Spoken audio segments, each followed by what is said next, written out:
We begin tonight with the latest developments on the stunning capture and arrest of Venezuelan President Nicolás Maduro. He appeared in a New York City court this morning after U.S. forces seized him and his wife in a surprise military attack over the weekend. And now President Donald Trump is putting other countries on notice. CTV's Stefan joins us now with the latest. Steph. Patricia, the military raid and capture of Maduro is sparking both celebration and condemnation around the globe. The Trump administration is defending the military raid, saying he was arrested and brought back to the U.S. to face federal charges. He walked into a New York courthouse for his first appearance today, shackled and escorted by police. Both he and his wife are charged with narco-terrorism, conspiracy to import cocaine, and the possession of machine guns and destructive devices.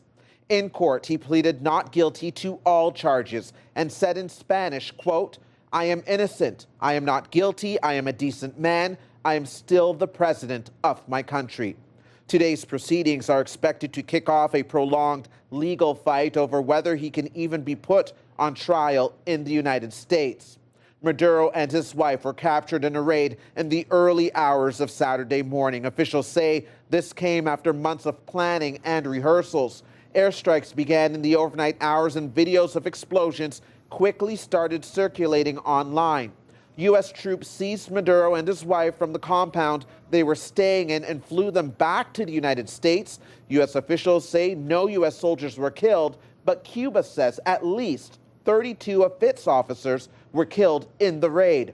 Trump now says the U.S. will run Venezuela for the time being, which includes the country's oil sands. While several are celebrating this at the UN Security Council, several nations condemn the Trump administration's actions.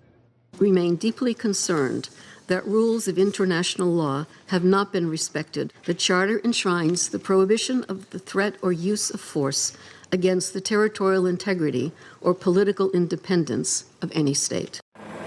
The move is also sparking concern about what countries could Trump's administration focus on next. Mexico's President Claudia Sheinbaum rejected the intervention, and after President Trump reignited threats to annex Greenland, the prime minister of that Danish territory took to social media and said, quote, "That's enough now."